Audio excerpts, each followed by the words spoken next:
Welcome to Clariot Noir. Like, comment, and subscribe for more real scary stories.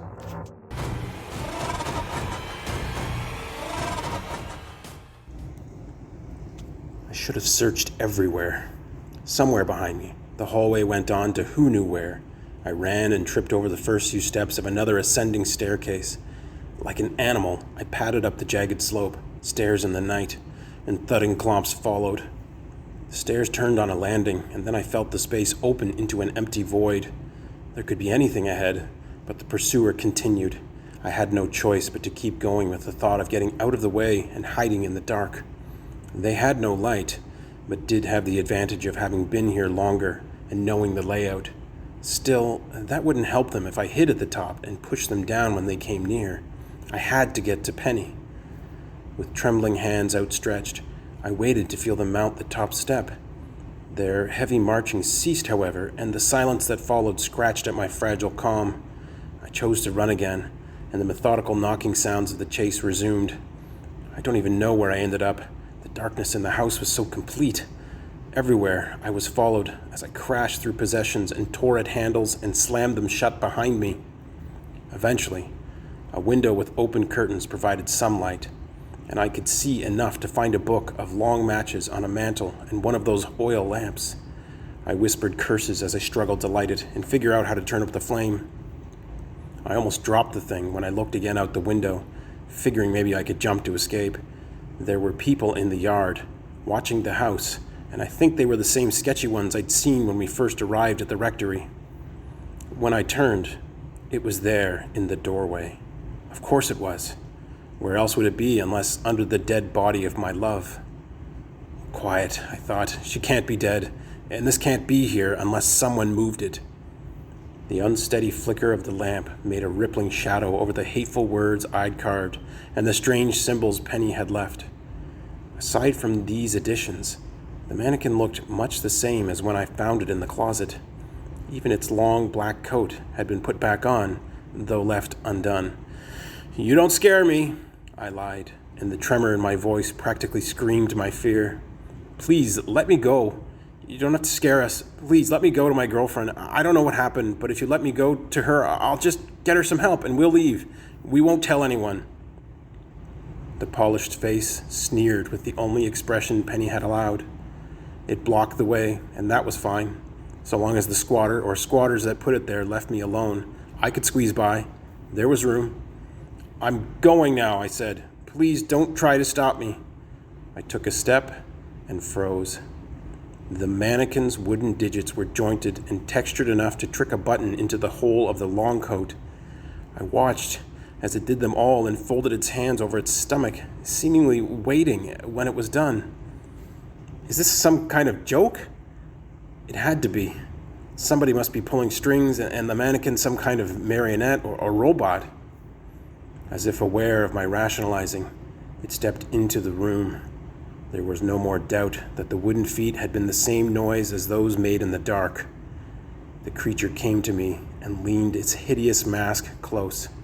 I winced and shriveled low to the floor, closing my eyes, begging God to save me. I didn't believe in God, but I prayed. I don't believe in God now, and I will never pray again. "God is dead," said a cruel voice within my head. The intrusive thought of the mannequin or whatever foul thing possessed it.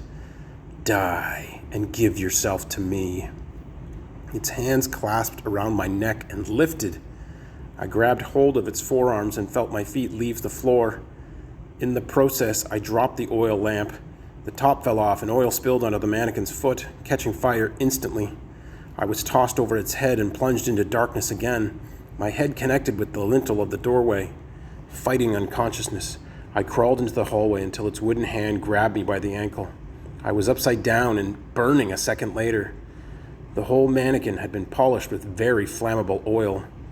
Fire climbed its torso and lit the long coat, yet it did not seem concerned as it calmly flung me down the staircase. I landed on my back again, and while disoriented, bruised, and bleeding, I hadn't broken anything. It watched from above as the letters of pig were traced in flame. The consuming fire illuminated the hallway below. I hopped down and ran into the bedroom. Penny, or Her body, at least, was gone. The bed was empty. I ducked back out in time to cross the hallway and beat the engulfed and graffitied monster across to the next stairwell. I leapt down to the first landing but slipped, smacking my head and blacking out for a few seconds. Pinpoints of fire unfurled to reveal the full horror of the situation. It held me by my wrist and began pulling me apart. I could feel the stretched muscles tear. When my left shoulder popped, however, I started to dangle, and for some reason, it let go of that arm and tossed me down the remaining steps to the front hall. I bounced off the wall and landed on my ass. "You will not leave," the mannequin roared, and the drawn mouth Penny had created split into a cracked approximation of the real thing. It climbed down the steps, and I staggered and stumbled to the exit. If it caught me again, I was finished. Penny saved me. Her way of looking at the world and lack of worry ensured the deadbolt remained open. I had neither the strength nor calm to work a lock, but turning a knob was easy enough. Cold air swept through the doorway, soothing the burns on my body as I continued to run. The raging fire consuming the mannequin grew as it followed me out onto the porch. I did not look back. I ran right past the people gathered on the lawn. I was right. They were the same who'd watched Penny and I go into the rectory. None of them would look at me. All had their heads bowed too, unbothered by the burning figure in their midst. Asking for their help didn't seem wise. I ran and kept running until I made it home and to my parents. They called the police and Penny's house and took me to the hospital. I lost track of reality for a bit. Apparently, I kept saying, "Penny? Where's Penny? Penny? Where is she?" Nothing felt real for a long time after that. Police questioned me about the whereabouts of Penny and obviously did not accept what they called my version of events at the rectory. Eventually, a detective showed me photos of the rectory from the next day. Nothing had been damaged or burned, and no wooden man, singed or otherwise, was found. More importantly, Penny wasn't there, and there were no signs of any kind of foul play. "What you say," the detective said, "can't be true." There was pressure then to tell what really happened, but I had nothing different to say. Penny's parents showed up a few weeks later to make a sympathetic appeal for the truth. "I told the truth," I said. They were an odd pair. One was too old and the other too young. The young woman snapped at me after a few silent moments. "We're her foster parents." The old guy was the young woman's dad. They fostered half a dozen other kids, and while I learned their house was stable, they weren't trying to make close relationship with the kids they took in. Government funding was their aim. Foster care was their business. I felt even greater sadness for Penny. "Another runaway," the old guy said on his way out the door. "She didn't," I called after him. He didn't notice, or simply didn't care. Life resumed in an altered state. I required therapy and drugs and the same conversation with my parents long into the night. "I don't understand," I'd tell them. "It happened. I broke things. There was a fire. Where's Penny?" They'd comfort me the best they could. One night, the following summer, my dad brought a six-pack onto the porch and asked about the rectory first. He understood why we'd gone there, but didn't know how we'd known about its existence.